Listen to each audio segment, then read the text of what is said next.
სახარება ხო ეს სხვა არის, ოკეანეა სახარება. როგორც მამები ამბობენ, რომ სახარება არის სულის კონსტიტუცია. იოანეს უფრო აღწერილი აქვს ის, რაც იმათ აქვს გამოტოვებული სამ სახარებას.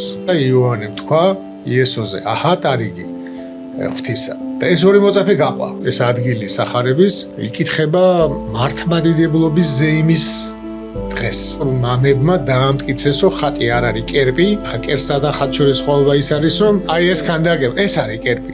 ხატის გაკერპებაც ხდება ჩვენთან, რომ ეს ხატი კვილის მანკურნალია, ხატი კი არ კურნავს, ხატის პირველ სახე კურნავს, ანუ ღვთისმშობლის ხატს კი არ ესმის, არამედ მასზე გამოსახული ვინც არის ღვთისმშობელი, მას ესმის ჩვენი. აქ არის ძალიან საინტერესო უმთავრესი სიტყვა ვიპოვეთ ის, ვისაც ვეძებდით. ეკლესიურ ცხოვრებაში თუ ქრისტე ვერ ვიპოვე, შეუძლებელია საზეიმოდ გქონდეს საქმე. ჩვენში ხატი სამების არის გონება. გონება თვითონ არის მამა, სიტყვა არის ძე და აზრი არის სულიწმინდა.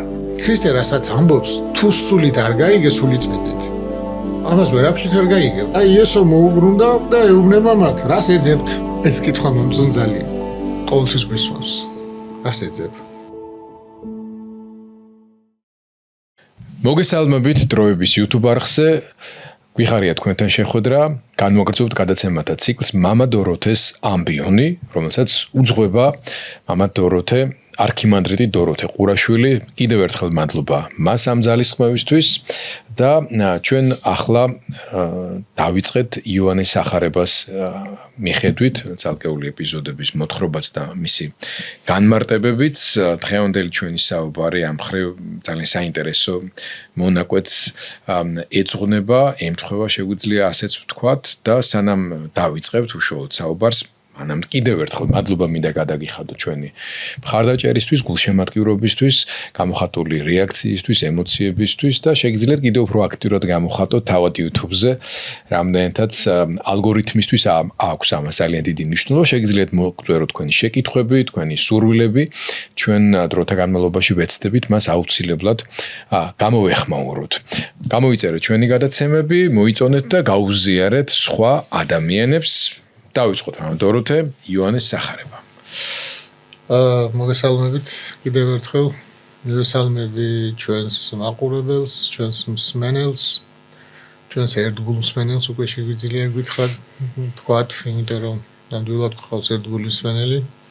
კომენტარებშიც წერენ და პირადადაც მეუბნებიან, რომ ძალიან შველით და ხუთშაბათიდან ხუთშაბათამდე ელოდებიან და ერთმა მითხრა, რომ ხუთშაბათიდან ხუთშაბათამდე ვცხოვრობ აქედან იქამდეო და არა მხოლოდ ჩვენი მსმენელი, არამედ მეც. ერთი ესეთი პატერი კი არის, მონასტერს წაეკიდება ცეცხლი და ყველა გარბის, ზოგი ლოცულობს უფალო შემიწყალე, ზოგი გარბის, ზოგი ერთი მოხუცი ბერი იყო. ხო და იჯდა და არ გაიქცა და მე რო ჩააქრეს, მამა შენო რატო არ გაიქეციო? როგორ არა მეც გავიქეციო და სადო აქ შიგნით გავიქეციო. ხო და ანუ გაქცევა ორგვარია. დღეს მართლა ცეცხლია წაკიდებული ჩვენს ქვეყანას ესეთი მძიმე მდგომარეობა და არა მხოლოდ ჩვენს, არამედ სამყაროს. მაგრამ ამ შემთხვევაში მე მაგალითად მშველის სახარებაში გაქცევა.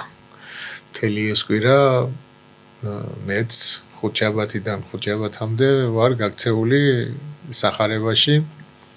ჩემს კელიაში ვზივარ, მაგრამ ფიქრობ იმაზე, რაც აქ უნდა ვისაუბრო. მე ერთხელ მოვყვევი, ეს ძალიან მიყვარს და კიდევ მოვყვები, რაზეც გამაშარჟეს იმედში ვითომ თავიანთი ჭკვივით, რომ მე არ ვლოცულობო, იმიტომ რომ ჩემი ლოცვა არის სახარების ტექსტში გაქცევა, იქ შესვლა. და ეს შევადარე ბერიკაცი და ზღვა არის ესეთი მოთხრობა, სადაც ბერიკაცი ზღვის სიღრმეში შედის, არ სოფელს ხედავს, არც არაფერს და იმ სიღრმეში იჭერს დიდ თევზს და ეს თევზი ცდილობს რომ გამოიტანოს ნაპირზე, მაგრამ გზაში ზუგენები უჭამენ და რომ გამოიტანს უკვე ჩონჩხია მარტო ამ ნავზე მიბმული. ხო და მეც ეს მემართება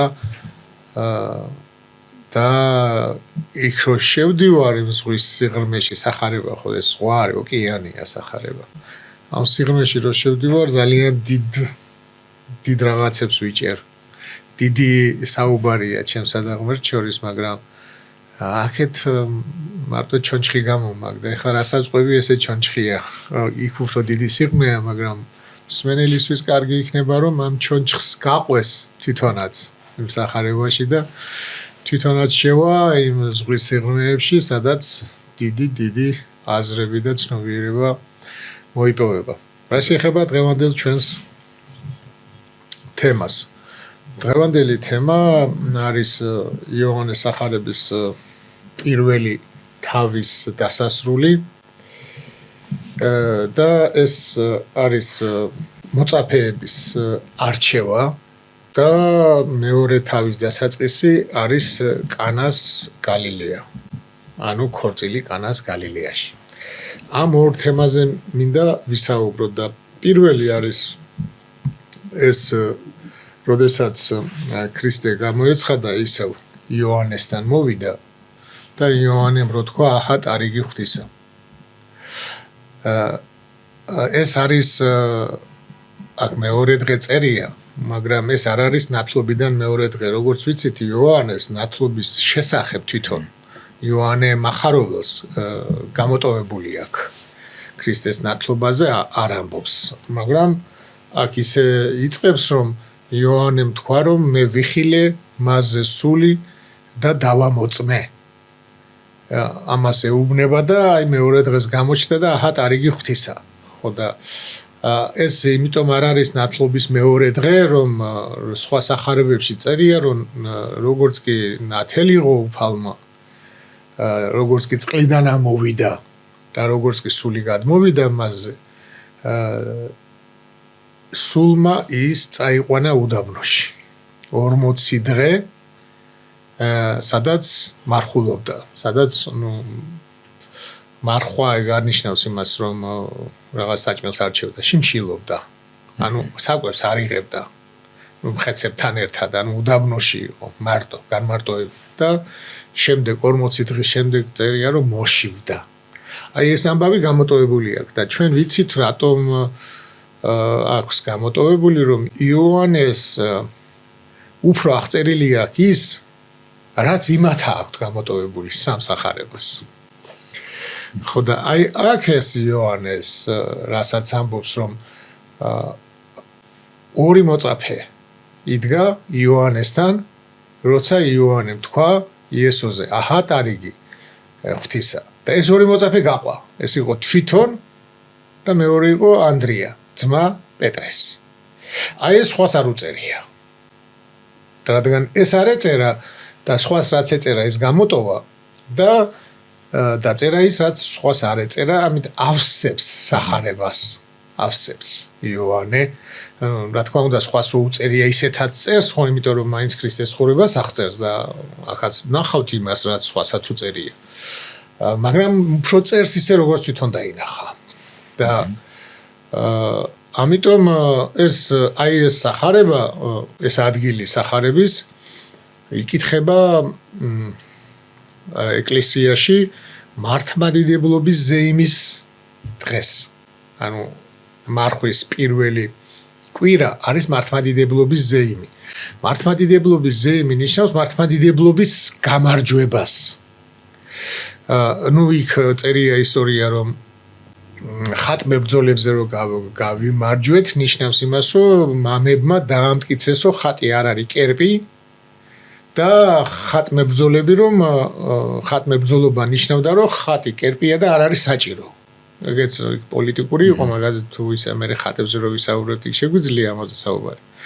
მაგრამ ხატი რომ არის ის პირველ სახე და არა კერპი, ახლა კერსა და ხატ შორის სხვაობა ის არის რომ კერპი არის ის. და ეს კიდე არის აი ეს ხანდაგებ, ეს არის კერპი. ხო და ხატის გაკერპებაც ხდება ჩვენთან, რომ ეს ხატი კვილის მკურნალია, ეს თავის მკურნალია, ეს დამაქორწინებელია, ეს არის გაკერპება. არ არის ხატი კი არ კურნავს. ხატის პირველ სახე კურნავს, ხატის პირველ სახე შველის ადამიანს და ხატის პირველ სახეს ესმის, ხატს კი არ ესმის. ანუ ღვთისმშობლის ხატს კი არ ესმის, არამედ მასზე გამოსახული ვინც არის ღვთისმშობელი, მას ესმის ჩვენი. და ამასაც კანას გალილეას დროს ვიტყვით, რომ ის ხატი კი არ არის მკურნალი, ან ეს ხატი, არამედ ის, ვინც მასზეა გამოსახული, მისი მეშვეობით და მისი მეოხებით შველის უფალი. ხო და ამიტომ მართლმადიდებლობის ზეიმში აქ ჩემი აზრით მართლმადიდებლობის ზეიმში ეს სახარება იმიტომაც იკითხება, რომ აქ არის ძალიან საინტერესო უმთავრესი სიტყვა, როცა პეტრესთან მიდის ანდრია და ეუბნება ვიპოვეთ ის, ვისაც ვეძებდით. ანუ მართლმადიდებლობა და მართლმადიდებლის ზეიმი. ანუ მე ერთი მართლმადიდებელი, ხო? სიტყვაზე. მე მაშინ მაქვს საზეიმო საქმე, როცა ვიპოვი მას, ვისაც ვეძებ, ვისაც ვემსახურები. როცა ვიპოვი ქრისტეს. ანუ თუ მე მართლმადიდებლობაში, ანუ ეკლესიაში, ეკლესიურ ცხოვრებაში თუ ქრისტე ვერ ვიპოვე, შეუძლებელია საზეიმო თქონდეს საქმე. თუ ჭეშმარიტება ვერ აღმოაჩინე, შეუძლებელია საზეიმო თქონდეს საქმე, რაც არ უნდა ფორმა მქონდეს. ამიტომ მე როცა სახარებაში გავიქცევი მეთქი რომ ვიძახი, იქ რო ჭეშმარიტებას აღმოაჩინ, ჩემი სული ზეიმობს. მე იმას რო გავიგებ და გავიაზრებ, რაც აქ ქრისტემ დაგვიწერა, ეს განიჭებს თქვენ კმაყოფილებას. ეს ანიჭებს ნეტარებას. ჩემი ნეტარება ეგ არის. ამიტომ რომ შეცნობა, აი სხვათა შორის არის ორი ნეტარების ორი სახე. ერთი არის შეცნობის და მეორე არის ნათლის ხილვის.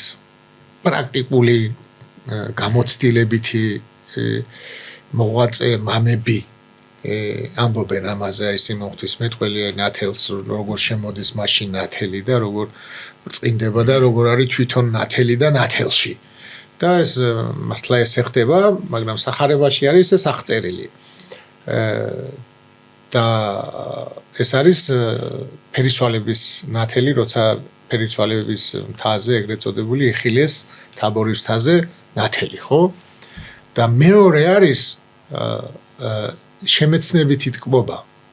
შემეცნებითი თკბობა არის, როცა პეტრემ უთხრა, როცა პეტრეს ეკითხება, ვინ ვარო მე? შენ ხარ ძე ცოცხალი ღმერთისა. ეს არის მეორე შემეცნებითი თკბობა. ანუ ესეც ნათლით ხდება, მაგრამ ეს სხვა ფორმაა. მე ეს მეორე თან მომწონს და თან ეს უფრო დიდია. და დააკვირდით ახლა რა ხდება.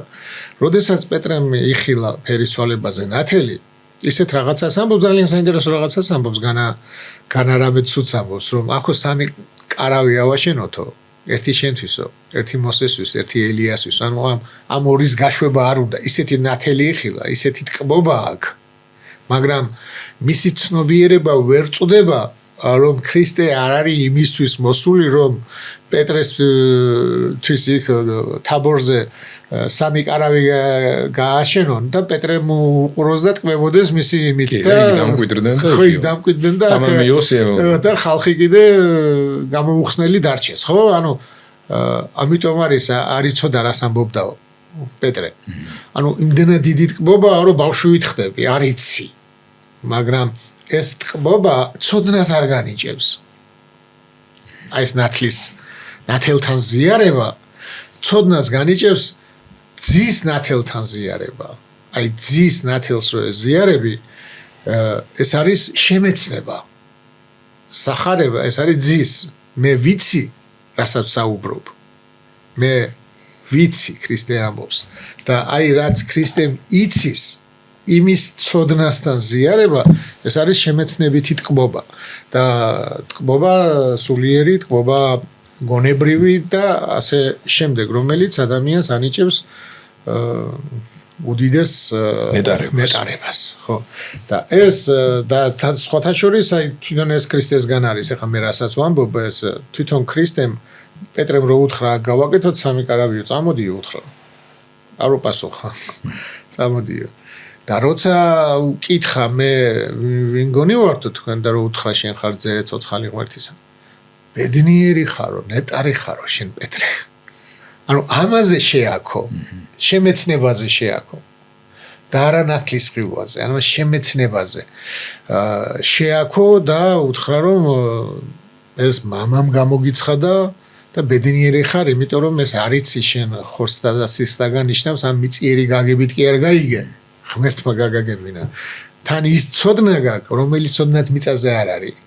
მიწაზე დღეს არის, მაგრამ ისევ იესოს განცხადებით და იესოს მოცემულობით ეს განცხადებაც აქვს წინა იმაში რო წერია რომ ღმერთი არავისა და უნახავს ის მხოლოდ შობილმა ძემ განაცხადა, ანუ ჩვენ თქვით რომ ერთადერთხელ განკაცებულმა ღმერთმა განაცხადა. ეს განცხადებაც როგორ არის, იცით აი ეს ადრეც თქვით და ეხლაც ვიტყვი რომ ხშირად მამები გონებას ადარებენ სამებას. ჩვენში ხატი სამების არის გონება. სამების ხატი. აი დააკვირდით გონება თვითონ არის мама. დავარქვათ რომ არის мама. სიტყვა არის ძე. და აზრი არის სულიწმინდა. აი მაგალითად სიტყვა იშვება გონებიდან, არა გონებაში ვერ რჩება, ხო? ანუ თან იშვება თან გონებაში რჩება. და აზრიც სიტყვასთან ერთად მოდის აზრი და ეს აზრი არის სულიწმინდა, რომელიც იმ სიტყვას გაგაგებინებს. იმ სიტყვას აგიხსნის. და ეს ჩვენი ამ სამიდან გონებიდან და აზრიდან თითქოს უფრო სიტყვა ჩანს, ხო? არ ჩანს სიტყვაც, მაგრამ გვესმის. არტიკულირება ხდება აზრის სიტყვის მეშვეობით. ანუ აი დააკვირდით სიტყვა განკაცდა. მოდი სიტყვა განკაცდა. ანუ სიტყვა მოვიდა ჩვენამდე. და ამ სიტყვამ მოგცა სულიწმინდა, ანუ აზრი, შემეცნება. და ამიტომაც არის სულიწმინდა მოვა და ის გასწავლით. ის აგიხსნით, აი ის ამ სიტყვაში ჩადებულ აზრს სულიწმინდა გაგაგებინებთ. ის არის აზრის გამგები, იმიტომ რომ სხვანაირად როგორი არის იცით ქრისტეს რწმენა, ხო ჩვენ პირველი ის რწმენი დავიწყეთ. ქრისტე რასაც ამბობს, თუ სულით არ გაიგე სულიწმინდით. ამას ვერაფრით ვერ გაიგებ. ანუ იმდენად რაღაცა ჩვეულებრივი უაზრობა გამოვა ზოგიერთი აზრი. აი მაგალითად ესეთი აზრია. ამას მერეც განვიხილავთ, მაგრამ თქვენი მამებიო პურს ჭამდენო მანანას ზეციებს, მაგრამ ყველა უდაბნოში დაიხოცაო. ხოლო ვინც ზეციდან ჩამევარო პური ზეციდან ჩამოსული და ვინც ჩემს სისხლსა და ხორცს მიიღებსო, ისო არ მოკვდებაო. ეხლა ამას უსვენს ებრაელი, ხო თქვათ? ნუ გაგიჟდენ ახლა შენ ის როგორ ჭამბო, მაგრამ მაგაზე არ მაგ. და რა, ვინც ზიარება არ კვდება? ის ებრაელი იტყვის, რომელსაც არ წამს, მაგალითად. ან ძველზე ვამბობ, რა სახარებისეული. რომ დაინახა რომ პეტრეც მოკვდა, აი იაკობი მოკვდა. და იქ რო თქვაო, თქვენი მამები დაიხოცნენო და ესენი არ მოკვდები, აგერ ხო მოკვდაო იაკობიო. ჩამოაგდესო ტაძრის ქიმიდან და მოკვდა. აბა, სად არის რო არ დაიხოცებით? ანუ ამას სულიწმინდით თუ ვერ გაიგებ, ანუ სულით გებულობ რომ ის არ მოკვდება სულში, ამიტომ ამბობს ქრისტე რომ ჩემი სიტყვა სულია. ეს არის წმენა. თუ მისი გჯერა მერე გებულობ, თუ დაიჯერებ სიტყვისას, მერე მოდის სული. მერე გებულობ მის აზრს. სხვანაირად იმას ვერ გაიგებ. და ვისაც ჩემი არ სწამს, ის დაჟილია, ამიტომ არის დაჟილი რომ სული არ გადმოვა მასზე. და შინავს ვერ გაიგებს. ვერ გაიგებს იმას, რაც თუნდაც მოცემულია წმინდა წერილში. აი აქ ახლა არის ძალიან საინტერესო ისა, მოციქულები რო გაყვნენ იოანემ თქვა რომ ეს არის ტარიგი ღვთისა, ტარიგზე ვისაუბრეთ, ეს არის ის ვინც შეეწირება და კაცობრიობის ცოდვას იტვირთავს თავისავზე და ეს მოისმინა ორმა მოწაფემ და იესოს გაყვნენ და იესო მოუბრუნდა, დაინახა ესენი რომ იყვებოდნენ და ეუბნება მათ, რას ეძებთ? ეს კითხვა მომწონძალია. იესოს კითხვა, რასაც ყოველთვის გვისმავს. რას ეძებ? სოფელს? მე სიტყვას, ჭეშმარიტებას აი რას ეძებ? ანუ ქრისტეს მიერ ეს კითხვა ყოველთვის უნდა დაუსვა ჩვენ თავს. აი ტაძარში მიდიხარ ლოცვაზე რა, აი რას ეძებ? რა გინდა იქ? რატომ მიდიხარ? აი ღმერთს ეძებთ, ხო? აი წმინდანს ეძებ. რა გინდა? რა გინდა რომ მოგცეს? და ეს ამ კითხვას თუ დავსვამ ჩვენ მაგალითად ეს კითხვა რო დაესვა იუდასთვის იუდას თავის სულიდან თუ იტყოდა რომ ვეძებ სიმდიდრეს საკითხავებში წერია ძალიან საინტერესოდ იუდაზე ხო იუდაო თუ ვერცხლის მოყვარე ვერცხლი სიმდიდრეს აღნიშნულია ხა სიმდიდრის მოყვარეა ახალ ქართულად რო ვთქვა ვერცხლის მოყვარეობა ვერცხლის ცებს კი არ ნიშნავს ანუ ჯვარს ანუ სიმდიდრის მოყვარე თუ სიმდიდრის მოყვარე იყავიო სიღარიბის ბატონს რატო შეუდგექიო სიღარიბის ბატონი ნიშნავს ამ ქვეყნიურად გაღარიბებს და თუ შენ ამ ქვეყნიური სიმდიდრე გინდაო ჩემთან რატომ მოდიხარო სხვათაშორის ერთგან რო არის ერთზე უბნება რომ გამოგყვებიო და ქრისტე უბნება ეს სასწაული რო იხირა პული რო გაამრავლა მერეა თუ არ ვწდები და ერთ-ერთი ის იყო ეს ფარისეველთაგანი და სარფიანი ეგონაო ამისი გაყოლა და ამიტომ ეუბნებაო რომ მელიასო სოროაქო ჩიტებსო ბუდეო და კაცის ძესო არაფერი არ გააჩნიაო თავისადას მეიდრიკოსო ეს ადგილიც არ გააჩნიაო და არ გამომყვეო იმიტომ რომ ფული უნდა დაო სიმდიდრე უნდა და ამ ქვეყნიური დიდება უნდა დაო მოკლედ აი ფული რა პატივი იერარქია და ასე შენ და მეორე ეუბნება რომ მამას დავმარხაო გაჭირვება მაქვს დავმარხაო დავასაფლავებო და გამომყვებიო არ გინდაო შენ მე გამომყევიო და ეს მკვდრებმა მკვდრები დამარხონა ანუ ერთს უთხრა არა და მეორეს უთხრა მოდი ხო და განსხვავებული მოტივაციები განსხვავებულია მოტივაცია ამის მიხედვით არის ისა და სხვათაშორის საინტერესოა რა რომ ქრისტეც აი მარიამთან არის რომ ანგელოზი ეუბნება აიო შენი ნათესავი ელისაბედიო ჩვენ ხო ვისაუბრეთ ელისაბედს ისიც რომ მიდგომილიაო ანუ ელისაბედი იყო სასწაულის ხილველი არა ისეთი როგორიც მარიამი იყო მაგრამ რაღაც მიწიერი გაგებით მიწიერი კანონზომიერების დარღვევა იყო მაინც კი ცოლქმრისგან იბადება მაგრამ ასაკში მიწიერი კანონზომიერების და ახლა მარიამთან არის რომ მარტო მისაგან და სულიწმინდისაგან არის და ეს უფრო დიდია მაგრამ ამ უფრო დიდს რო ჩაწვდეს ანუ ჩაწვდომით და ვერ ამოხსნის ელისაბედი მაგრამ რომ გაიზიაროს ეს სიდიდე ამისთვის აუცილებელი იყო თვითონაც ნაზიარები უნდა ყოფილიყო იმ სასწაულს და ამიტომაც არის პირველი ელისაბედმა რო აღიარა მარიამი ღვთისმშობლად ხო იგივე ხდება იოანე და მაცხოვართან ანუ მაცხოვარი ისევ ნათლობის შემდეგ ისევ იოანესთან მიდის და რატომ ვინც მას ცნობს ვინც მას იცნობს ვინც მას ცნობს და ვინც მას ღებულობს მასთან მიდის ეს ახლა დღევანდელობაში რო გადმოვიტანოთ ვისთან მივა ქრისტე ვისაც კაიაფას ხო დიდი ფორმა ჰქონდა ანუ დაუთავარი იყო ანა და კაიაფა ხო სიძე და სიმამრი იყო მივა მასთან რა იოანესთან მივიდა იოანე რომელიც უდაბნოში ცხოვრობდა და ქრისტე ისევ მას ეცხადება და ის უცხადებს მოციქულებს აჰა უჩვენა ეს არის აი ეს არის ამის თქმა იყო იოანეს უმთავრესი მისია ეს არის თორე ის ვინ არის ეს ქრისტეს უნდა განეცხადებინა მაგას იოანე ვერ განეცხადებდა ამიტომ ამბობს რომ თასმების გახსნის ღირსი არა ვარ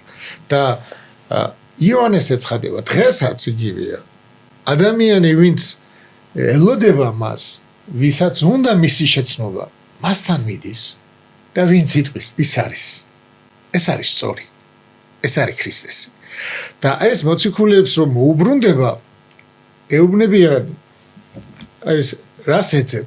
ესენი ეუბნებიან რომ რაბი მოძღვარო სად გახარ? აი ეს სად გახარ? სად ხარ გაჩერებული? ქართულად ესე იტყვიან. სად ხარ გაჩერებული ნიშნავს აი ამ ადამიანს სასტუმროში გავჩერდით, თქვათ, ხო?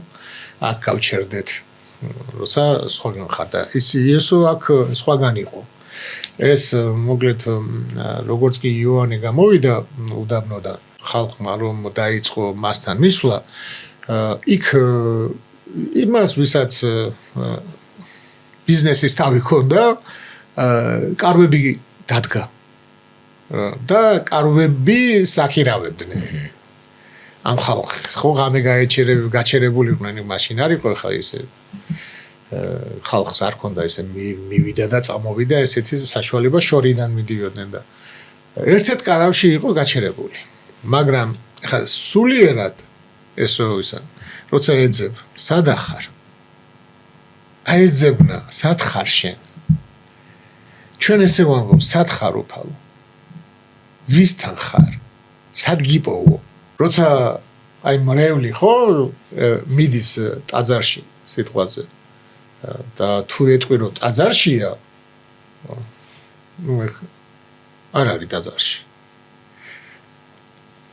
თუ იტყვის რომ აი ამ არქიმანდრიტია იმიტომ რომ არქიმანდრიტია და უნდა იყოს არ არის ანუ სადაც არის ჭეშმარიტება იქ არის უფალი და ამას უნდა ვეძებდეთ აი ეს არის ძებნის მომენტი ვიპოვეთ ის ვისაც ვეძებდით ანუ ანდრია მიდის აქედან მთელი დღე ეს დილით იყო როგორც ჩანს მთელი დღე იყვნენ მასთან არ წერია რა ისაუბრეს მაგრამ ანდრია მიდის პეტრესთან და ეუბნება ვიპოვეთ ის ვისაც ვეძებდით აი ეს ძებნის მომენტი საერთოდ ყველაზე დიდი ნიჭი გონებისთვის ნიჭი არის ძებნის მომენტი, როცა რაღაცას ეძებ.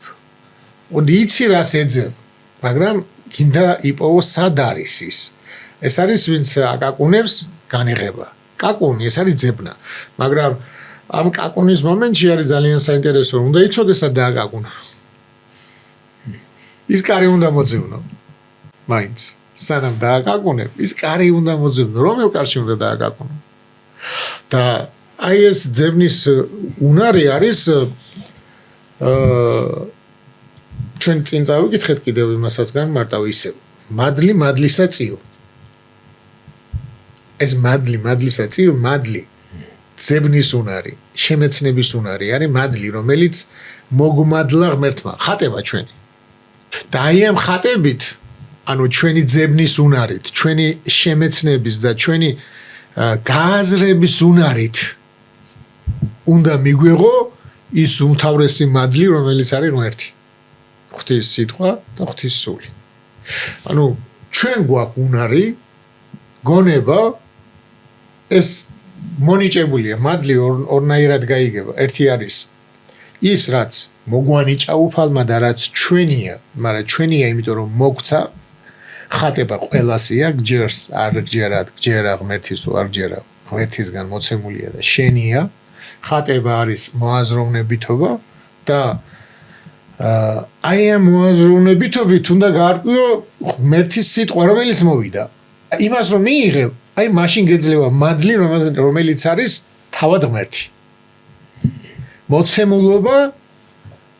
მოცემულობის წყალობით ღებულობ იმ დიდ მოცემულობას რომელიც არის თავად ღმერთი შენ ძებნის მეშვეობით თუ მიაგნებ სწორ კარს რომ დააკაკუნებ ზუსტად ის მადლი დიახ ანუ ისთვისაც ხარ შექმნილი მადლი ანუ ჩვენ ძალიან ხშირად არის ხოლმე რომ აი რაღაცას რო ადამიანს ვეუბნები სახარებიდან ძალიან მარტივად გებულობს ახლა სიღრმეებს არა მაგრამ აი მდენად აი თელ კარკასი თუ რა თქვათ მასახარებისას გებულობს და თვითონაც უყვირს ხოლმე და რატო ხდება ესე და იმიტომ რომ როგორც მამები ამბობენ რომ სახარება არის სულის კონსტიტუცია ამაზე აგებული ანუ უფალმა რო განგვიცხადა მცნებები ნიშნავს რომ ჩვენ განგვიცხადა ჩვენი სულის კონსტიტუცია, ეს არის ჩვენი სულის კონსტიტუცია.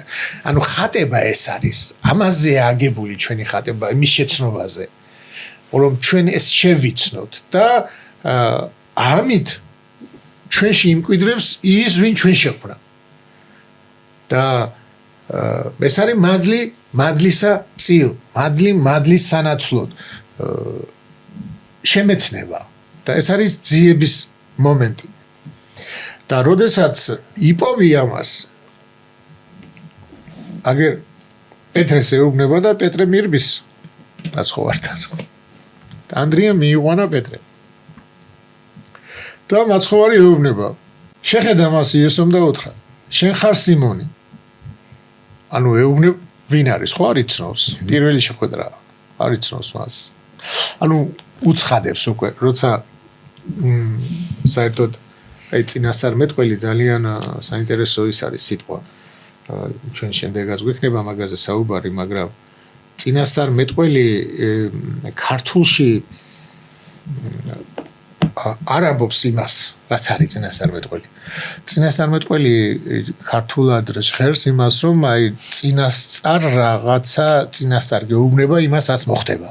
მაგრამ ესე არ იყო ებრაელებში. წინასწარმეტყველი რაც მოხდება, იმას კი არ გეუბნება მარტო. ესეც იყო, რა თქმა უნდა. არამედ რაც მომხდარა, იმასაც გეუბნება. ამიტომ ქართულად რომ უფრო ისა დაფარულთ მხედველი ის რაც სახეზე არ არის, წარსული, აწმუნდა, მომავალი, აი იმას ხედავს.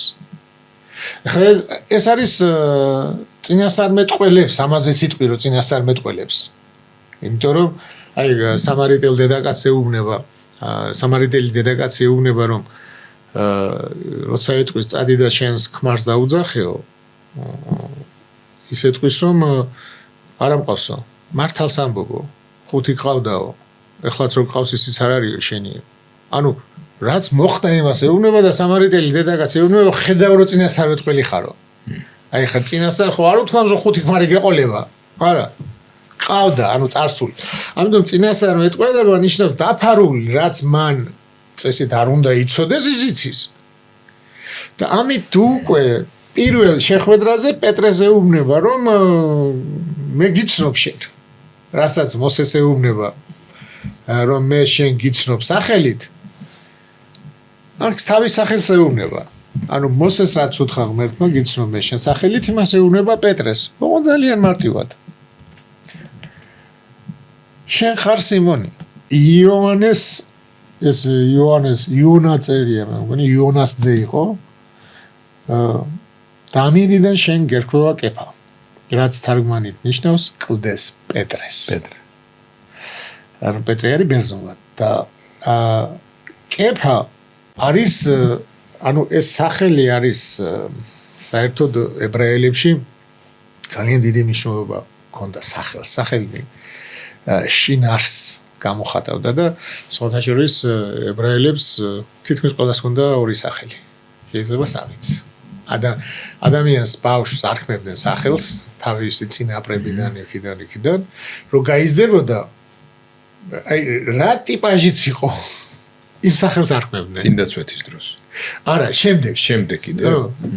ანუ ხასიათებს რო გამოავლენდა, ამ ხასიათის მიხედვით ავლენდა და აი ეს არის ქრისტე კი არ იგონებს ახალს კი არ აკეთებს, რაც ტრადიციად ჰქონდა. და შენ ხარო კლდე, შენ ხარო ქვა, ანუ მტკიცე. სიმტკიცე გაქვს შენ. და მე არის რომ ამ კლდეზე აღვაშენებ ჩემს ეკლესიას და ასე შემდეგ და ეს არის პეტრე იყო მტკიცე.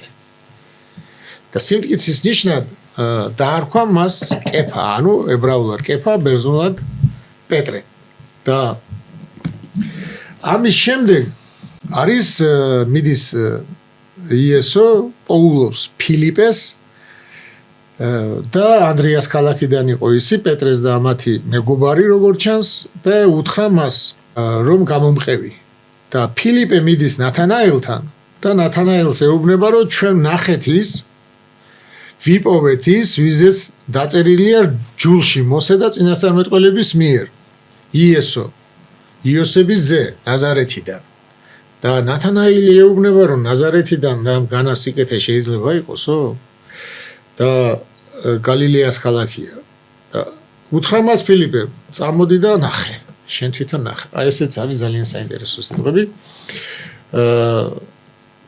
ნათანაელის სიტყვა გალილეას უყურებდნენ ებრაელები ორად იყო გაყოფილი ისრაელი თლიანად სოლომონის მერე იყოფა ორად ერთი იყო სამეფო იუდეა და მასში რაღაც სხვა ისინიც შედიოდა და მეორე იყო გალილეა რომელსაც თავისი მეფე ყავდა როგორც საქართველოს იყო აღმოსავლეთ და დასავლეთად გაყოფილი ხოლმე ძალიან გავარ ჩვენ მაგათ ცხოვრებას მიმოვარეთ ხო და აი ეს გალილეა იყო უფრო შერეული ხალხი სხვადასხვა ეროვნებები ცხოვრობდნენ რადგან ზღვისპირა იყო და ამიტომ ცოტა ისე ზემოდან უყურებდნენ იუდეველები იუდასტონი ზემოდან უყურებდნენ გალილეიდან რამე სიკეთე შეიძლება იყოს და იოსები სხვათა შორის როცა დაბრუნდება იუდეაში უნდა მისვლა განზრდელი იესოსი ხო როცა დაბრუნდება იუდეაში უნდა მისვლა მაგრამ შეეშინდება იქ ნახა იმ ჰეროდეს ის შვილი მეფობდა თუ შვილი და წავაო გალილეაში და ესეც როგორი ის არის ანუ კი იქ დაიბადა ბეთლემში მაგრამ გაიზარდა გალილეაში საიდანაც არავინ არ ელოდა და სადაც ძებნასაც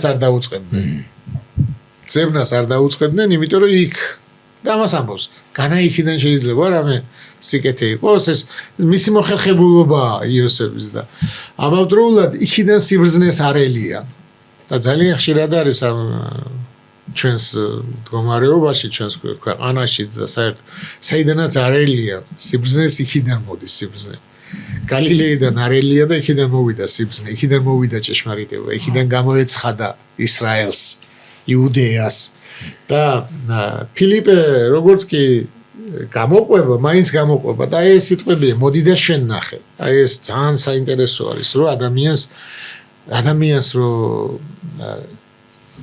მე მაგალითად მოდელი ძალიან ხშირად მილოცია რომ ვერ გავაგებინო უფალ შენ გააგებინე ანუ ვერ აუხსენი შენ გააგებინე და ძალიან მნიშვნელოვანია ამავდროულად ეს ნიჭია ადამიანს რო აუხსნა ერთ-ერთი უდიდესი ნიჭია მაგალითად არის აბადოროთესთან ესეთი ძალიან საინტერესო ადგილია პიმენი იყო ერთ-ერთი უხუცესი ბერი რომელიც სინანულში იყო და უწმინდესი და რა ვიცი საოცარი ბერი მაგრამ სულ ღმერთზე რო იწყებდა საუბარს ანუ სულ ტიროდა და ერთ-ერთი ერისკაცი ღაზის სადღაც ბატონი ეუბნება რომ ისა აი ეს როგორ ხდება რა ღმერთთან ესე ახლოს ხარ ხო ვიცი რომ ახლოს ხარ და როგორ ტირი ხარ ხო და ნუ ესეაო რა ის ეუბნება არ ვიცი რატო ხდება ესეაო და ესო აბადოროთეს ესმოდაო და აბადოროთეც მოწაფე იყო მაშინ თავისი მონასტერი არ ჰქონდა იქ იყო მოწაფე ბარსანოფის და ისაო აბადოროთეუბნება ხა შენს ქალაქშიო პირველი ხარო კიო აბა ღაზაში ცენტრში რომ მიხვიდე იქ რომელი იქნებიო იქო არაო მე სხვა ქალაქს ეუბნება იქო იქ ალბათ მე-10 თუ რაღაც ესე ეუბნება და აი კონსტანტინოპოლში იმე შემიშვებსო ხო ღმერთთან დგასო და აბადოროთეს შეაქებს ეს რა კარგად უთხარიო ანუ ის სიწმინდით განა აბადოროთესზე დაბლა იდგა არა ახსნის საშუალება არ ქონდა ანუ არ არის სიწმინდე აუცილებლად არ ნიშნავს რომ ის მასწავლებელია წმინდანი არ ნიშნავს ის მასწავლებელი იქნება ეს ნიჭია სხვადასხვა ნიჭია როგორც პავლე მოციქული ამბობს და აქ ფილიპე აი მასწავლებლის საუკეთესო იმას მოდი რა მიეახლე ანუ მე მაგალითად მივაახლებ სახარებას პირველი ჩემთან რომ მოდიან მეუბნები მოდი რა სახარების კითხვა დაიწყე რომელიც შენ მოგეწონება ის დაიწყე მე მოდი და მითხარი რას გაიგებ ისიც მითხარი რასაც ვერ გაიგებ ვისაუბროთ აი ამაზე ვისაუბროთ მოდი და შენ ნახეო როგორც გზაში მიდის მოგლედ ნათანაელი ეუბნება ქრისტე აჰა ჭეშმარიტი ისრაელელიო და ნათანაელს გაუკვირდება შენ საიდან მიცნობო მე და სანამ ფილიპე დაგიძახებდაო შენ ლეღვის ქვეშ რო იყავიო იქ ნახეო და ეს არის საინტერესო იმით რომ ლეღვის ქვეშ ლოცულობდნენ ამ სიცხეში ლეგვის ჭრდილში, საკმაოდ კარგი ჭრდილი აქვს და იქ ისვენებდნენ, იქ ლოცულობდნენ და ეს ახლა არ უნდა ცოდნოდა, ხო? მაშინ არ იყო ტელეფონი ფილიპე ხო არ დაურეკავდა იესოს აგერ ლეგვის ქვეშ ვიპოვეო. ვიდეოს გამოგზავნიდა და ახლა ის იქეთ არის ფილიპე ჯერ არ მისულა, ეს ნათანაელს პირდაპირისა და ეუბნება რომ იქ იყავი, როცა ფილიპეოდა, ანუ ამითაც უკვე მოუწოდა ქრისტემ რომ ეს არის ის, ხო და აქ აქებს ნათანაელი და ეუბნება შენ ხარ მეუფე ისრაელისა, შენ ხარ ძეღვთისა, შენ ხარ მეუფე ისრაელისა და ეს იგივე სიტყვებია, რაც პეტრემ უთხრა შემდეგ, რის გამოც პეტრე შეაქო. და აქ ეს ნათანაელმა იმით კი არ უთხრა, რომ ეს არის ცოცხალი ღმერთის ძე, ის ნამდვილი ძე, არამედ როგორც ეპითეტი, ამას მეფესაც ეუბნებოდნენ, ღმერთის ძე არისო, ეპითეტი იყო ებრაელებშიც. და აქედან გამომდინარე მაცხოვარი ეუბნება რომ შენო მეო ის გითხარიო რომ ლეგვის ქვეშ რო იყავიო და ირწმუნეო ჩემი რომ მე ის ვარ მაგრამ უფრო მეც ნახავთო კაცის ძეზე აღმავალს და ჩამომავალს ამიერიდან იხილავთ გახსნილ ცას და ღვთის ანგელოზებს კაცის ძეზე აღმავალთ და ჩამომავალთ. აღმავალთი და ჩამომავალი ნიშნავს აი დღეს ამას ესე ვიტყოდი. აი ჩემს ირგვლივ ტრიალებსო. მომსახურებას ნიშნავს. და ამაზე არის ძალიან საინტერესო აზრი რომ კაცის ძე ოქროპირს აქვს ქრისტე რო განკაცდა ანგელოზებმაც მაშინ ნახეს ღმერთი. ეს ანიშნავს რომ ღმერთი არ აქვს დანახი, მაგრამ ღმერთი იმ სისავსით ქრისტეში ნახეს ანგელოზებმა. და ეს ანგელოზები არიან ქრისტეს მსახურები და ამავდროულად ოქროპირს აქვს ესეც რაღაც საოცარი სიტყვებია რომ აი ძველ აღთქმაში ხო არის რომ ანგელოზების გამოცხადებაა სულ ა ブラ ამთან, ლოტთან, გედეონთან, ძალიან ბევრია და ახალ აღთქმაში არ არის. ანუ ჩვენს დროს არ არის ანგელოზის გამოცხადებები ესე. პავლეს მაგალითად ესე წერია რომ იქო წასვლაო სულმა აუგზალაო. სულმა წმინდამა არ გაუშვაო. და უკვე სულია ადამიანში. და ანგელოზი არ ჭირდება. და საოცარ სიტყვებს ამბობს ოქროპირი რომ ეკლესიამ უფრო მეტი იცის ვიდრე ანგელოზებმა. იმიტომ რომ ეკლესიის თავი არის ქრისტე. და ეკლესიას უცხადებს ქრისტე, თავის ეკლესიას უცხადებს. ანუ ეს იმას კი ანიშნავს მე ვიცი ან რომელი ეკლესია კრებულმა უფრო მეტი იცის და ამას ნიშნავს რომ პავლე მოციქული რო ამბობს ანგელოზიც რო გამოგეცხადოთო ზეციდან და გითხრათო სხვა სახარებაო, ანუ რაც მე გითხარით იმის აწინააღმდეგო. შეჩვენებული იყოსო. ანუ ანგელოზმაც კი არ იცის იმაზე მეტი და ისიც კი რაც პავლემ იცის. რასაც პავლეს უცხადებს სული. დრო სული წმინდი სამკვიდრებელი ადამიანი და ეკლესიის წევრია, ანუ ეკლესია კრებული და ეკლესიის თავი არის ქრისტე. კაცის ძე. ამიტომ ანგელოზებიც ეკლესიის მსახურები არიან. აქეთ მსახურებიან, იმიტომ რომ ქრისტესია ეს ეკლესია და ქრისტეა მისი თავი. ამით მთავრდება პირველი თავი და მეორე თავი იწყება კანას გალილეაში ქორწილით. ეს კანას გალილეაში ქორწილი არის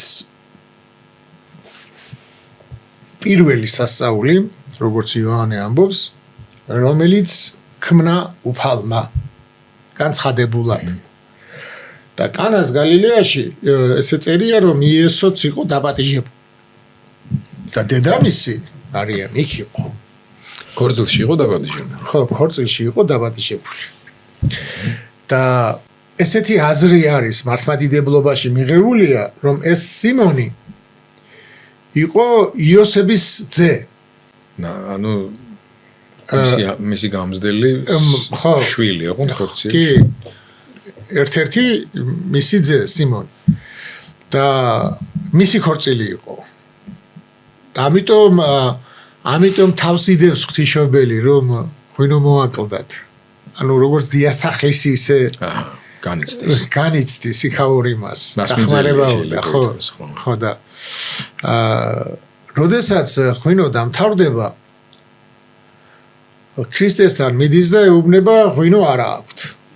და აი ეს ქრისტეს პასუხი რა გინდა ჩემგან დედაკაცო ჩემი ჟამი ჯერ არ დამდგარა ეს რა გინდა ახალში ესე წერია მაგრამ სხვადასხვანაირად ითარგმნება ეს გამოთქმა არის და რა ძველ ქართულში არის რა იძევს შენდა და ჩემდა რა იძევს შენდა და ჩემდა და ასე არის ებრაულში ანუ ეს ებრაულად არ არის დაწერილი იოანეს სახარება მაგრამ ებრაელებმა ხო თარგმნეს ებრაულად და ეს გამოთქმა ეთყობა იცოდნენ და უფრო სწორად აქვთ მე აქედან თარგმნილი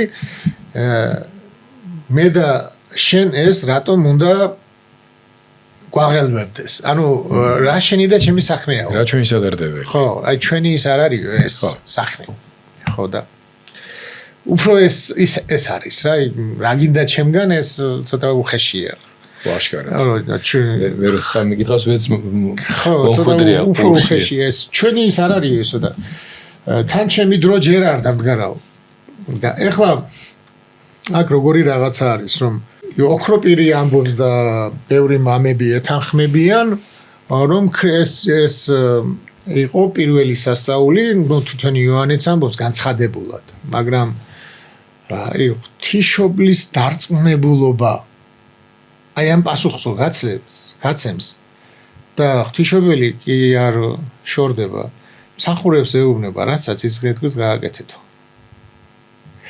და აი რატოა ესე დარწმუნებული და აი ჩემი დრო ჯერ არ არის ეს კიდევ რა არის იცით აი ღვთისმშობელმა ეს იმიტომაც უთხრა რომ უკვე იოანემ განაცხადა ეს ვინ არის რაც თვითონ იცოდა რაც იოსებმა იცოდა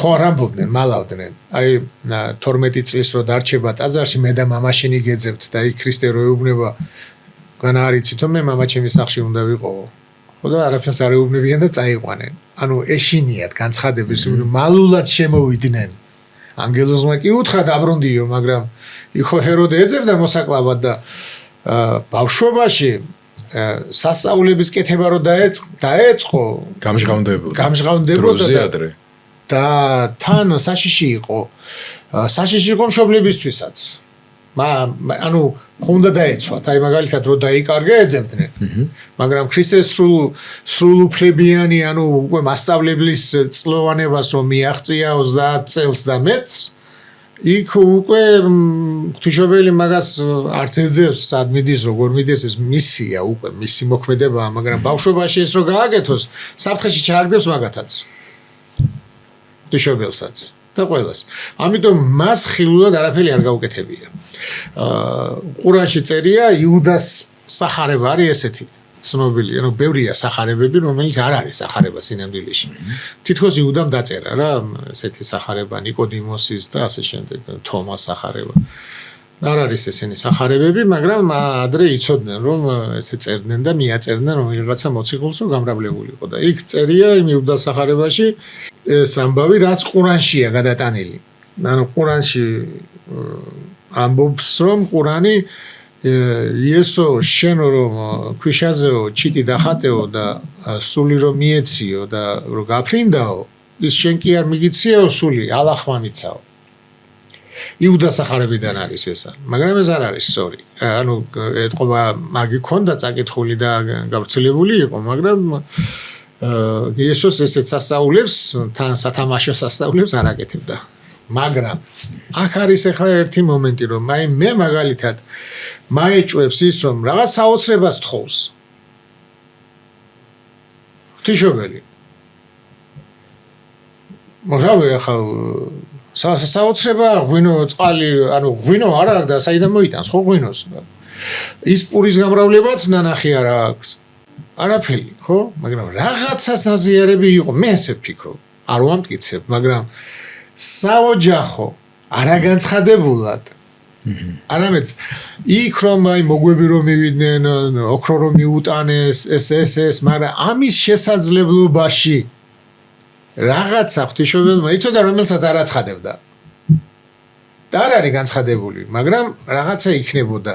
იმიტომ ისე დარწმუნებით ეუბნება, რომ ღვინო არ გვაქვს და თან იმათ რომ რასაც გეტყვის ის გააკეთეთ. ანუ თვითონ რაღაცა უთხრა, გააკეთა და ის გამოვიდა.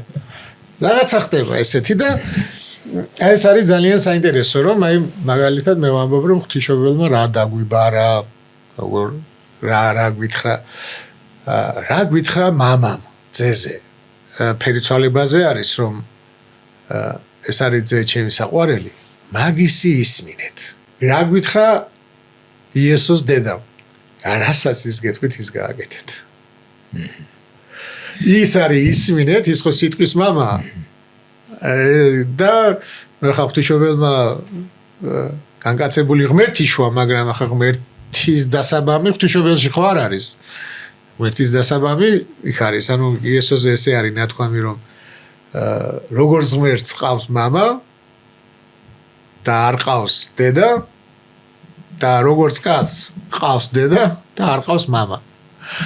და ზეციერი მამა ამბობს მაგისი ისმინეთ და მიწაზე ვინც შვა ის რასაც გეტყვით გააკეთეთ. რასაც გეტყვით ის გააკეთეთ. ეხლა როცა ღვთისმშობელს ვევედრებით რაღაცას ნებისმიერი ვინც ღვთისმშობელს ხატზე ვედრება იცოდეს, რომ იქიდან პასუხია, აი ქრისტემ რაც გითხრათ, ჩემმა შვილმა, ჩემმა ძემ რაც გითხრათ, ეს გააკეთეთ და გეშველებათ. ის არის მხსნელი. ის გააკეთეთ რაც მან გითხრათ. და შემდეგ ხდება ის, რომ ქრისტე ეტყვის მსახურებს, რომ წყლით გაავსეთო განსაწმენდელი ჭურჭელი. ანუ ისეთ ჭურჭელში ასხმევინებ წყალს, რომელიც იყო მარტო წყლისთვის განკუთვნილი. ვინმეს რო ეჭვია შეპარვოდა, იქ ღვინოს არ ასხამდნენ. განწმენდის, ანუ ისრაელი არ არის წყალუხვი და ებრაელებს ყოველთვის აი განსაბანად, ხელის დასაბანად აი ტრადიცია ჰქონდათ, რომ უნდა განწმენდას ეძახდნენ განბანვას და ლოცვის დროს, თუნდაც ჭამის დროს უნდა განბანილიყვნენ. აი ეს ამ ტრადიციისთვის 6 ჭურჭელი იყო, რომელშიც წყალს ინახავდნენ და ესენი გაავსეთო წყლით. და ახლა ღმერთს რა თქმა უნდა იესო შეუძლია, რომ არაფერი რო არ იყო, ისე მიდი და იქიდან ღვინო ამოიღეთო, მაგრამ იფიქრებდნენ ახლა თვითონ რო არ უშრომიათ, ისე იქ რო დახვდებოდათ, შეიძლება ეს ვიღაცამ ჩაასხა თუ რაღაცა, მაგრამ აქ ფაქტის მომსწრეები არიან ეს მსახურები. ახლა ამის გავსებას ხო რამდენ წყალს მოიტანდნენ მეზობლიდან თუ ზოგად მოიტანდნენ, ახლა იქ არ არის წყაროები ხო? და ჩაასხანდნენ ამას, ხო შრომა უნდა ამას. ჩაასხეს, იციან წყალი ჩაასხეს, წყლით გაავსეთო ბოლომდე, გაავსეს და ამოიღებ და მიეცითო თამადას. ეს თამადა დღევანდელი გაგებით ვინც საღიზელებს ამბობს ის არ არის. სუფრის გამგე. ანუ კაცი რომელიც არ სვამდა. კაცი რომელიც არ თრებოდა, კაცი რომელიც ზედამხედველი იყო. სუფრის ზედამხედველი რომ იქ გამწესრიგებელი. ხო, რამე არ მომხდარიყო იქ საკვებია რაღაცა საჭმელი, იმიტომ რომ ერთი დღე არ იყო ქორწილი, ხა ჩვენთან რო ერთი დღესა იყო მინიმუმ 1-3 დღე ქორწილი, ესეთი რომ მოვიდოდნენ მინიმუმ 3 დღე რჩებოდნენ და სულ ქორწილი იყო.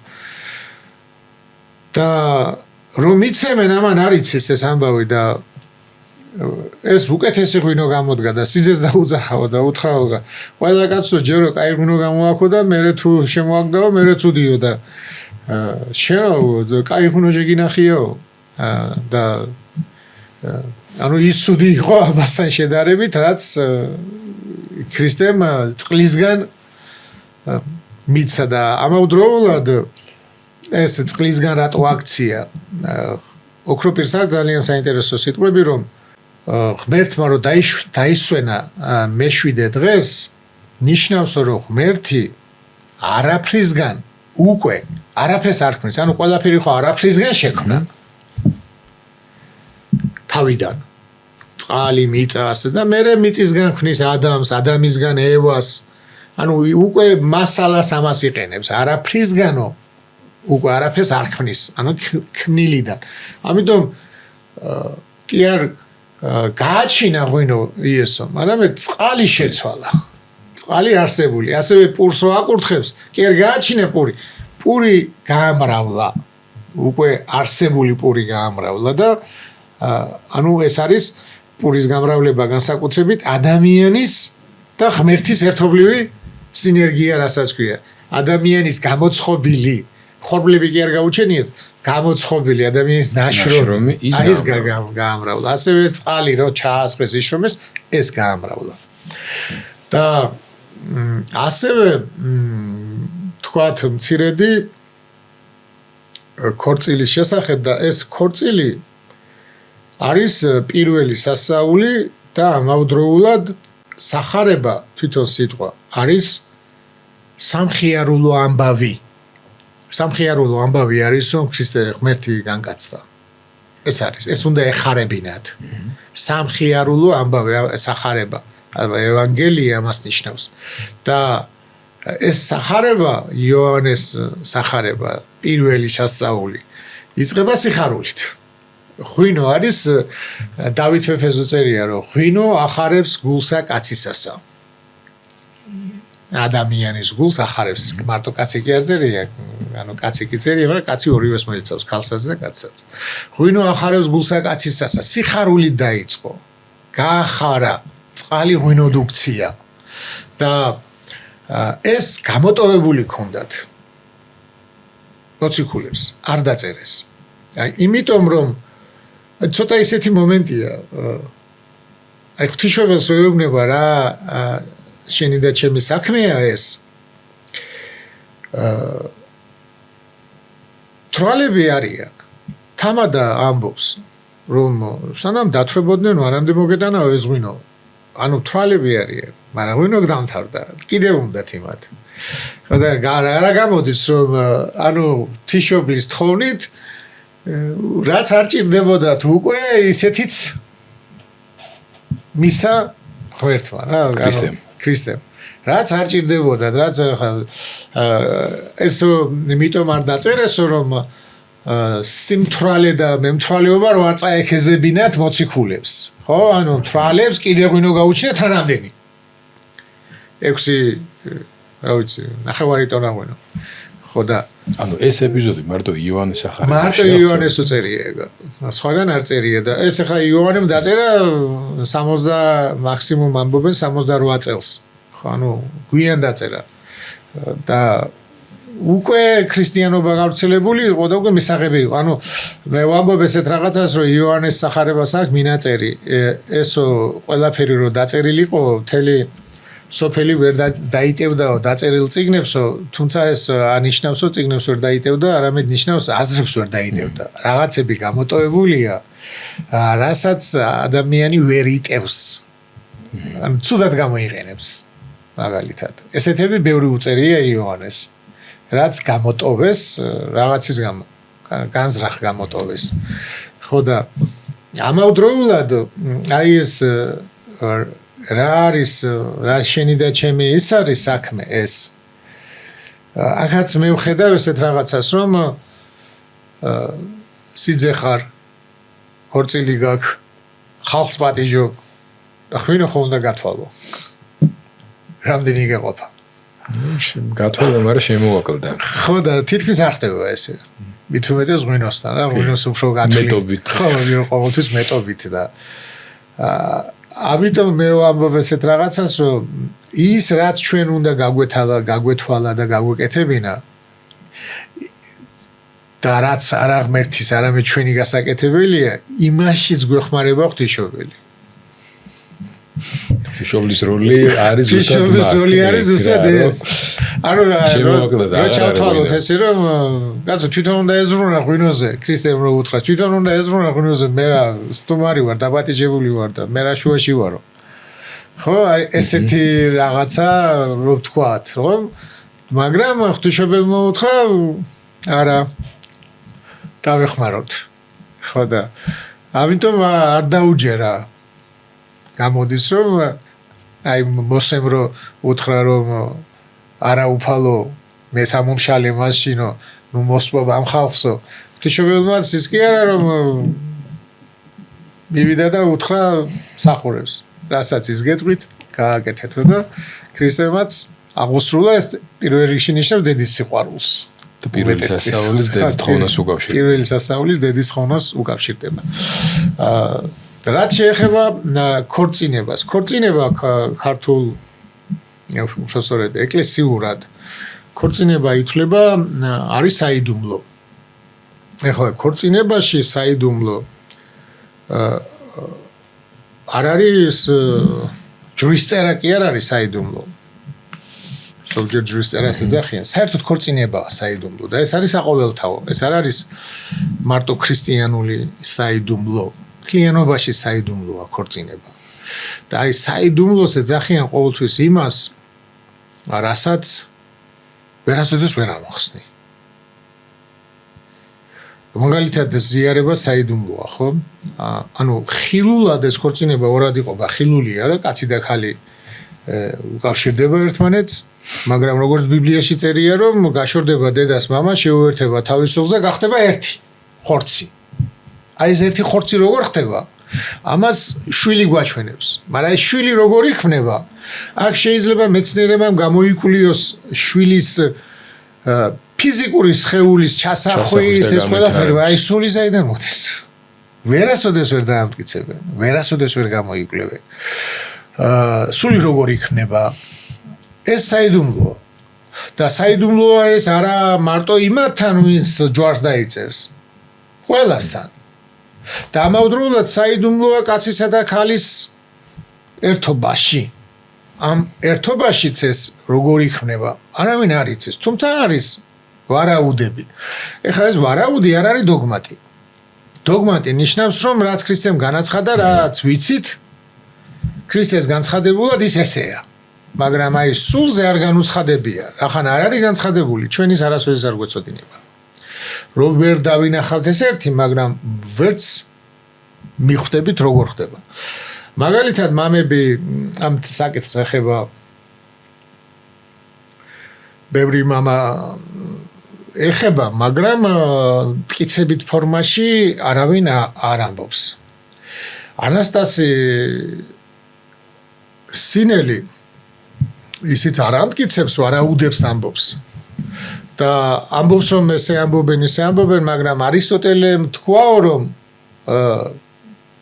ნუ ბევრი ამბობს რომ სულს ღმერთი აძლევს შესაძლოა ბევრი ამბობს რომ სული ადამიანისგან იქნება ისევ არისტოტელემ თქვაო რომ კაცი კაცს შობს ადამიანი ადამიანს შობს და ამ ადამიანი ადამიანს შობს აქ იგულისხმება სულიც ადამიანისგან ეძლევაო სული და ესო უფრო მიიღესო მამებმაო ეს მტკიცებულება და ესეთ რაღაცას ამბობს რომ როგორც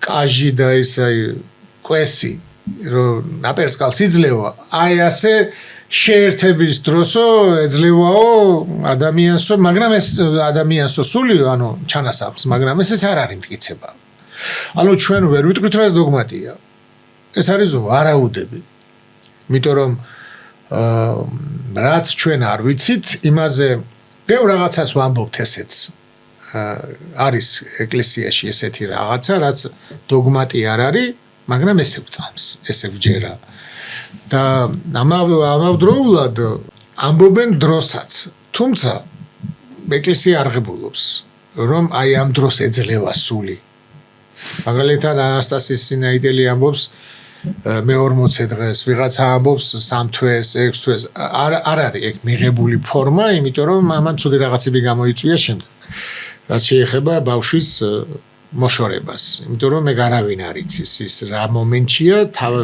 და ჩვენ ვამბობთ რომ ის თავიდანვე ეძლევა მას სული მაგრამ ესეც ამასაც დოგმატად ვერ დავდებთ არ ვიცით მაგრამ ესე ჯობია ესე უფრო ის არის იმიტომ რომ დაზღვევა პირველ რიგში რომ რახანა როცა არ იცი ესე იგი სული და ხორცი ერთად ეძლევა როცა შენ ეს არ იცი ჯობია ესე იფიქრო და არა მეცხრე თვეს ან მეცნიერული დაკვირვების შედეგად რაც ამ ბოლო ხანებში ვნახე სხვათა შორის და აღწერილი არის და დაფიქსირებული აქვს კვერცხუჯრედის და სპერმატოზოიდის შეხვედრის განაყოფიერების მომენტში არის ელექტრონული ნათების ეფექტი. ხო და ვიზუალურადაც შესამჩნევი. მაგ იმას ამბობს ეს ისა რომ ეს ზუსტად გამახსენდა თქვენ რო თქვით კვესი და კაჟის ეფექტი დეტალურად არის აღწერილი. ესე ეძლევაო ისა ეს არის იმდენად საიდუმლო რომ და კიდევ რა მინდა რომ თქვა რომ ამ თემაზე რომ ქორწინება როგორც ასეთი ძველ აღთქმაში ქორწინება და ეს ოჯახი ანუ ქალი ეკუთვნოდა მამაკაცს ანუ რა გაგებით და აკვირდით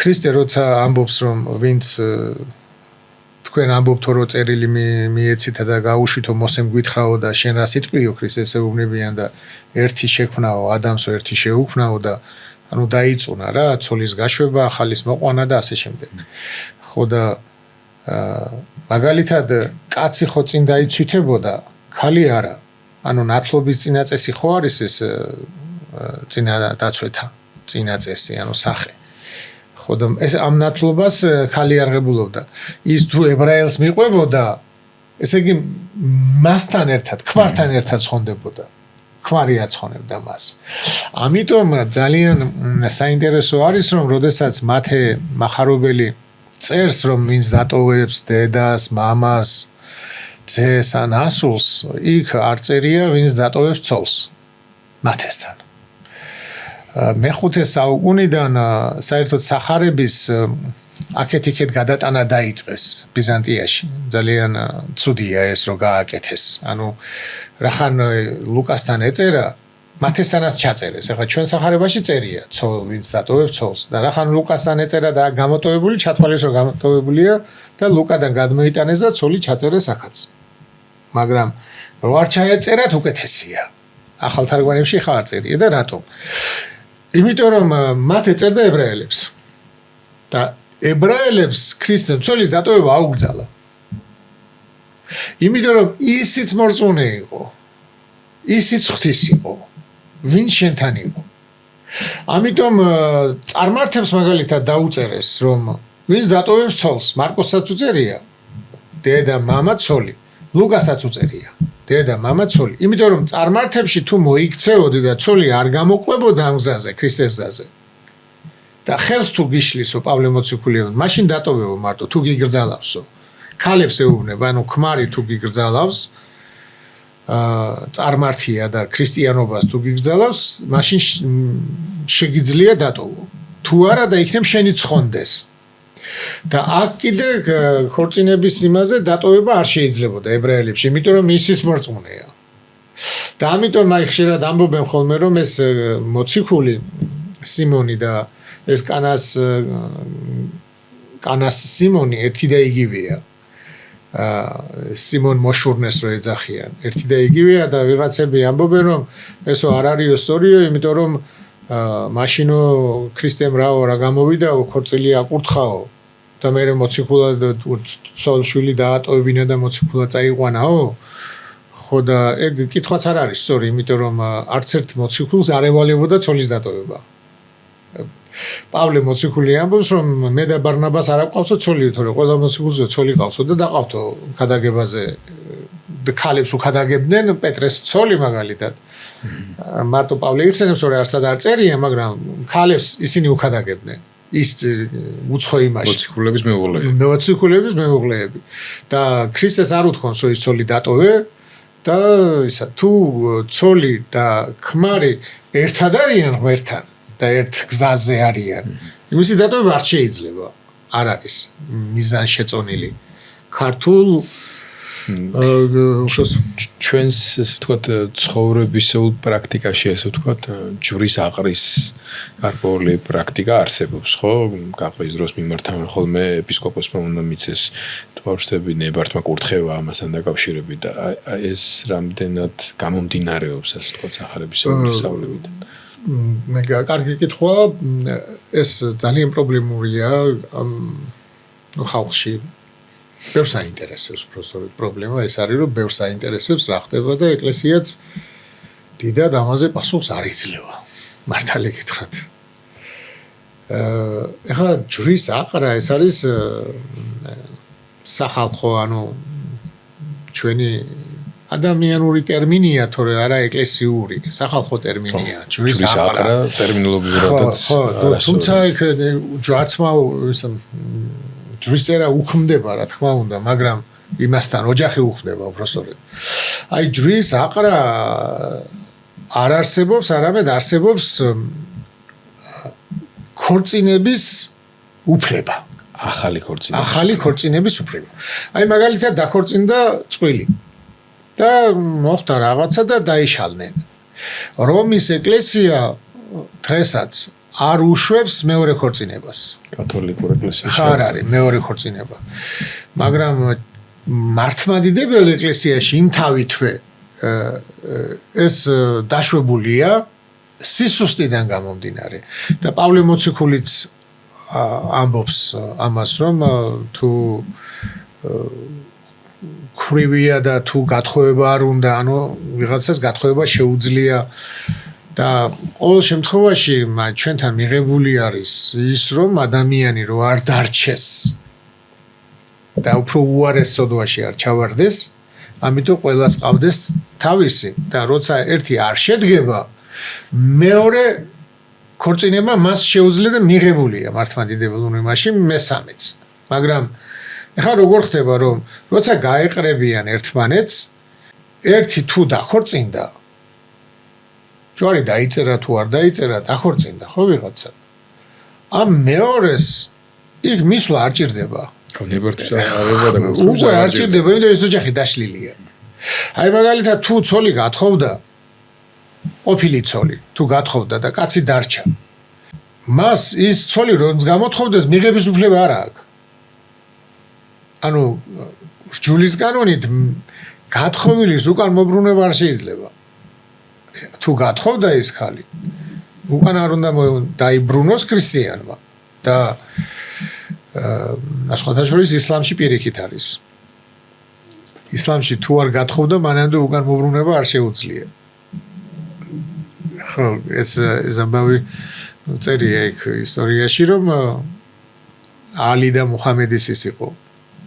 რომ ალი მოთხრა მუჰამედს, რომ მოეშორებინა ის აიშე, რომელიც გვიან მოვიდა, ანუ კარვები სადაც ჰქონდათ დაბანაკებული, სადაც იყვნენ, ღამე აიყარნენ და უკან წამოვიდნენ და ის დარჩა. და ვიღაცა ჭაბუკიც დარჩენილა აქლემი და იმას შემოუჯდა ამ აქლემზე და ისე მოვიდა ბანაკში, სადაც დაბანაკდნენ და ეს ალიმ რო დაინახა, წინასწარმეტყველის ცოლი როგორ შეიძლება ვიღაცა ჭაბუკს ჰეჯდა უკანო და გაუშვიო. მუჰამედმა უთხრა რომ ღმერთს კითხავო, შევიდა, გამოვიდა, ღმერთმა უარი მითხრაო. უყვარდა ძალიან. მე კიდევ ერთხელ და ბოლოს მუჰამედმა უთხრა რომ ღმერთმა მითხრაო, აიშე გაუშვიო, მაგრამ ალის ცოლი ზეინაბი შეირთეო. და შეირთო ალის ცოლი. მუჰამედმა ანუ დასაჯა. ხო და შემდეგ უბრუნებს. და იქ მე წესღებულობენ რომ თუ არ გათხოვდა, უკან დაბრუნება არ შეიძლება. და თუ გათხოვდა, მე შეუძლია უკან დაბრუნება. მე ამას სხვადასხვანაირად ხსნიან, მაგრამ ესე არის და ჩვენთან არ შეიძლება. ქრისტიანობაში უკან მოbrunება გათხოვილის არ შეიძლება. ხო და ან კიდევ მუქმარისაც, რა თქმა უნდა, თუ სხვა ცოლი მოიყვანა, უკვე უკან ის ჯვარი რო ქონდა, მასთან დაწერილი, არაფერს არ ნიშნავს, ის უკვე სხვა არის, სხვისია და უკან არც მაგის დაბრუნება შეიძლება. აი ამ კურთხევის აღება უნდა, როცა წყვილი დაშორდება ერთმანეთს, მაგრამ ნუ რაღაცა შეიძლება გაბრაზება, შეიძლება რაღაცა ისეთია და მღვდელთან რომ მიდის ერთი, რომელსაც უნდა მეორე ქორწინება. ანუ ჯვრის წერა, ხო? და ჯერ არ არის დაქორწინებული. ის მღვდელი ეპისკოპოსთან მიდის, წესით მღვდელი უნდა წყვეტდეს ამას, ეპისკოპოსისგან უნდა კონდეს კურთხევა განსაკუთრებით არქიმანდრიტებს, მაგრამ ეპისკოპოსთან მიყავს, დღეს ასეა და ეს ეპისკოპოსი ეუბნება იქნებ არ დაშალოთ ოჯახი. და უნდა მეორესაც გაესაუბროს. ის შეიძლება მეორეს არ უნდა საერთოდ ამისისა ოჯახის დაშლა. და მეორესაც გაესაუბრება, მაგრამ ის მეორეს თუ არ უნდა, მაგრამ ეს მაინც მორჩა რომ ეს ოჯახი არ შედგება, მაშინ მაინც უნდა მიეცეს ეს უფლება, როცა ოჯახი დაშლილია. და თუ ოჯახიდან ერთ-ერთი დაქორწინებულია უკვე, იქ უკვე აზრი არ აქვს, ავტომატურად ის მან ჯვარი უნდა დაეწეროს. რაც შეეხება ქრისტიანული აზროვნება რა არის? აი მაგალითად ეროვნული გაგებით არის ესეთი ისა რომ ჩვენ ქართველებს როგორც დემოგრაფიული პრობლემის მქონე ერს ჭირდება მრავალშვილიანობა იმისთვის რომ გამრავლდეთ და ამის გამო რომ ბავშვი არ უნდა მოიშორო ეს ეროვნული ის არის გაგება მაგრამ ქრისტიანული არ არის. ანუ თუ ჩვენ მრავალრიცხოვანი ვიქნებით, მაშინ რა უნდა მოიშორო, მაშინ შეიძლება მოშორება, აი მაგალითად მე ჩინეთში რო ვიყო. მართლმადიდებელი მღვდელი. და ჩინელებს აქვთ კანონი, რომ რამოდენიმე შვილის მერე არ შეიძლება მეტის ყოლა, ხო, რაღაც ფულს იხდიან თუ რაღაც არის. ერთი შვილის პოლიტიკა იყო წლების განმავლობაში, ეხლა ოდნავ შეერბინოს. ხო და რა ვთქვა იქ ეხლა მე რომ კი ეს შეიძლება? არ შეიძლება.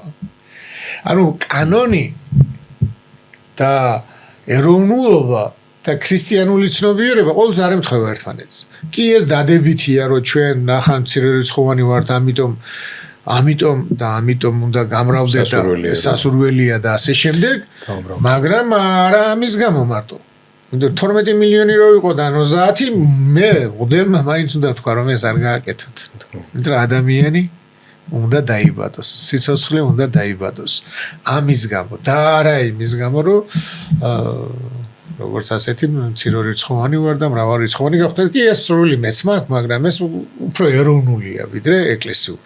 ანუ ჩვენი რაღაცა ისა უნდა ეფუძნებოდეს ეკლესიურ გაგებას და არა ეროვნულ გაგებას, იმიტომ რომ ეროვნულ გაგებაში თუ ის საჭირო არ არის, მაგრამ ქრისტიანულად შეიძლება ეს საჭიროა და არ უნდა გააკეთო. ძალიან საინტერესო ამავე დროს და როდესაც სახარებას ვეცნობით ხოლმე ალბათ პირველი ისეთი მძაფრი შთაბეჭდილებები რომელიც ბავშვს მოზარდს აქვს განსაკუთრებით ზუსტად აი ამ ეპიზოდში დგება ხოლმე და თქვენი არ იყოს მართლაც სიხარულით სასიხარულო ამბით იწყება სახარების თხრობა და საინტერესო არის ეს ეპიზოდი განსაკუთრებით საოცარი შთაბეჭდილებები და ემოცია გეუფლება ადამიანს აი კანას გალილეაში თუ ფიზიკურად მოხვდები იქ როცა ცხლდება ეს ყველაფერი მართლაც და შეიძლება ბევრ ჩვენს დროების YouTube არხის მაყურებელს აქვს ეს გამოცდილება თუ არა და ყველას უსურვებ რომ გამოცადოს პირადად. ძალიან საინტერესო იყო დღევანდელი ეპიზოდის განმარტებები თქვენ მხრიდან მამა დოროთე აქ დროებით დავსვა წერტილი ასე ვთქვა წერტილ მძიმე დაამშვიდობ ჩვენს მსმენელებსა და მაყურებლებს ყველაფერი კარგი უსურვოთ ღვინოსთან დაკავშირებითაც თქვენი მინიშნებები დარწმუნებული ვარ სწორად იქნება გაგებული და შევხვდებით ჩვენ ერთმანეთს ზუსტად ერთ კვირაში ხუთშაბათს განვაგრძობთ აი ესე თანმიმდევრულად მივყვებით ივანის სახარებას ბევრ საინტერესოს მოვისმენთ ბევრს ისეთ რამეს გავიგებთ რაც ალბათ გვიფიქრია მაგრამ შეიძლება ამ კუთხით ვერ აგვიხსნია და ვერ ამოგვიხსნია ამაში აი ამ ამოხსნაში გვეხმარება სწორედ არქიმანდრიტი დოროთე ყურაშვილი და თქვენ უყურებთ გადაცემათა ციკლს მამა დოროთეს ამბიონი განაგრძეთ ჩვენი ყურება, ჩვენი მოსმენა იყავით ჩვენთან ერთად და ჩვენს გვიხარია რომ თქვენთან ერთად ვართ. არ გამოგრჩეთ არხის გამოწერა, თუ არ გაგვჭირ გამოწერილი, მოიწონეთ ჩვენი გადაცემები და გაუზიარეთ მისი კლიანად დღეს გადაცემები თუ მის ცალკეული ეპიზოდები, მათ ვისთვისაც ეს ცოდნა გემეტებათ. მადლობა ნახვამდის.